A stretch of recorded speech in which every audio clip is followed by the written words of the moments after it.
comment est-ce qu'on peut travailler son âme afin de garder sa dimension de sanctification, comment travailler son âme et afin de garder sa vie de pureté, comment travailler son âme. Parce que vous savez, l'âme c'est comme la mémoire.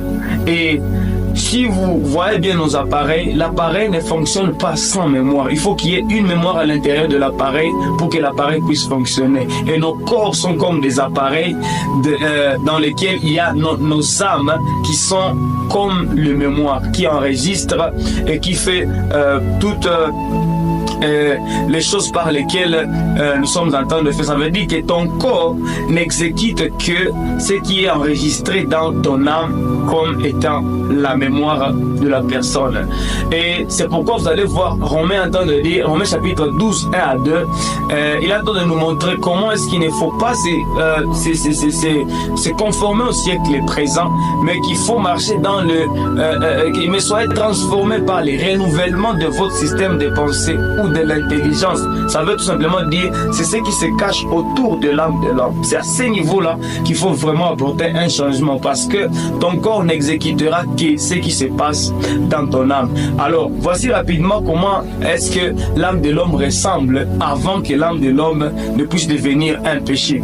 Genèse chapitre 1er verset 26, la Bible déclare, et Dieu dit, faisons l'homme à notre image et selon notre ressemblance et qu'il domine. Voilà l'objectif pour lequel Dieu a fait l'homme.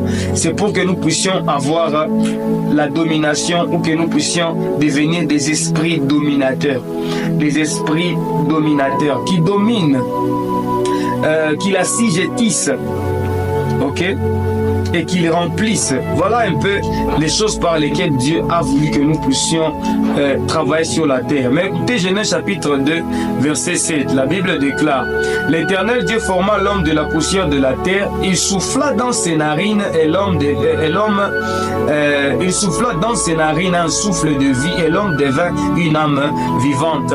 C'est ici où l'âme de l'homme vient de naître. L'âme de l'homme est née suite à la combinaison entre le souffle de Dieu et les corps qui étaient fabriqués par la poussière de la terre. Mais remarquez, je vais vous donner un peu la puissance que l'âme a. Lorsque Dieu souffle dans la masse de terre, ça veut dire il a pris le matériel, il a soufflé dans le matériel inanime un souffle spirituel. Et on a dit que c'est Dieu qui a soufflé, ce n'est pas l'ange qui a soufflé. Vous savez, dans la Bible, les anges sont comparés comme des vents, comme des souffles. Mais ce n'est pas de ces souffles-là dont Dieu a soufflé dans les narines de l'homme pour que l'homme puisse devenir